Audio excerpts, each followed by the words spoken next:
Broken to Brave, episode 19, number 21. Connected with My Fandom on Tumblr. I have been a mostly closeted fan of The X-Files since 1993, only outing myself a few months prior to this addition to my list. I read a lot of fan fiction and had never commented, and I sure as hell would never have added to the noise by creating my own stuff. I just lurked. Because of the relentless mockery I endured, I was afraid to show any sign that I enjoyed something that was not aligned with what my family thought was acceptable or normal. Their desire to steal my joy kept me paralyzed and afraid to stand out.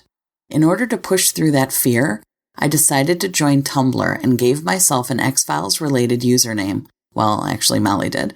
And I started following random blogs. Then I got brave enough to like things and comment, and even though it takes a while to be noticed, I put myself out there in a way that I never thought myself capable of before. The fandom was so welcoming, and it felt good to give back to a community who had helped me weather through so many times in my adult life where I needed some escape or distraction.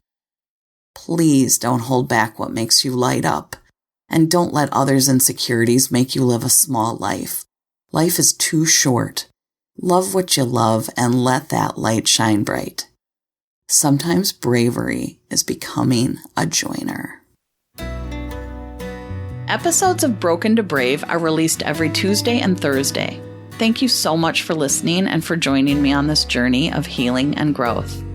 If you want to go deeper into this story and hear it from a spouse's perspective, my husband and I have a Patreon-only show where we have an extended, behind-the-scenes discussion of every episode, which also posts twice a week. Here's a sample of our latest Patreon-only companion podcast. It was so much an anxiety of feeling that anything I love is going to get, people are going to try to They're going to tear kill it down. it. They're going to tear you down. They're going to kill it. I didn't want it to affect my love for the show. Right. So I just stayed quiet. So I don't want people to think that I was being superior, that I was being not at egotistical all. Or whatever. It was like, it was self-defense, and it was an absolute reaction to prior abuse. What I experienced with your abuse around fandom, okay? And this might make more sense for people. It might give some insight. You loved X-Files, you loved it, right? I still do. Yeah, but you had this love for it. Mm-hmm. If you had really let anybody know, like just been like, oh my God, if I had worn the T-shirt. If you wore the T-shirt, if you'd worn the T-shirt, if you had walked in with an X-Files book under your arm, even if you weren't doing it, the people around you would have wanted to take that away from you. And not just physically, but they knew the thing to say. It wasn't just, oh, you're stupid for liking that.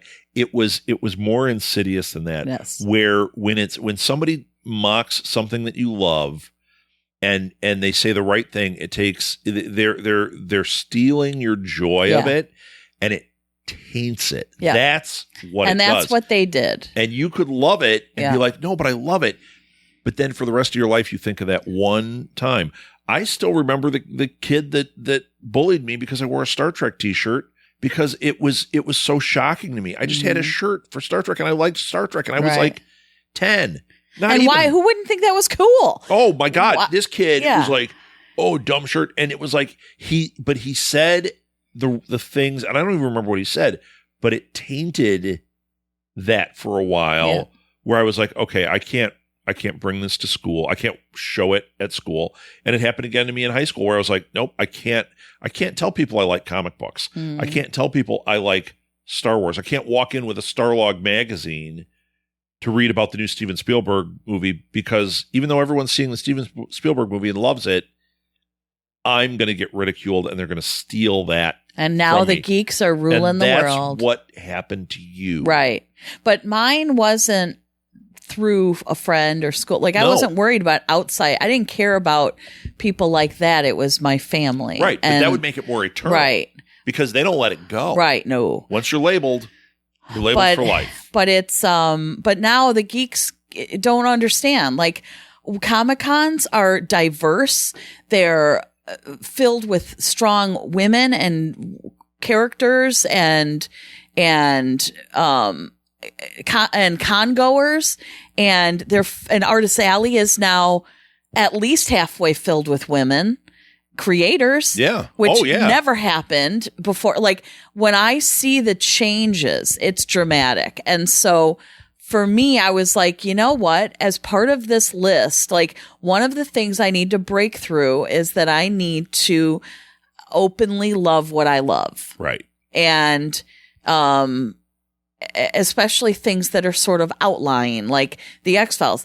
It's not that popular now. Like, although there's a resurgence, a lot of our young actor friends are now watching it. Oh, yeah, they're all getting way into it. And like Molly and kids her age are starting to watch it again. It is not a show that's very dated. Like, it still really works. To hear the rest of this episode and get other exclusives, become a patron to Broken to Brave at patreon.com. You can also follow my blog at brokentobrave.com for even more insights and engaging content. Links are in the show notes. Broken to Brave is a production of Southgate Media Group, hosted and written by me, Martha Southgate. Thank you so much for listening. Now go do something brave.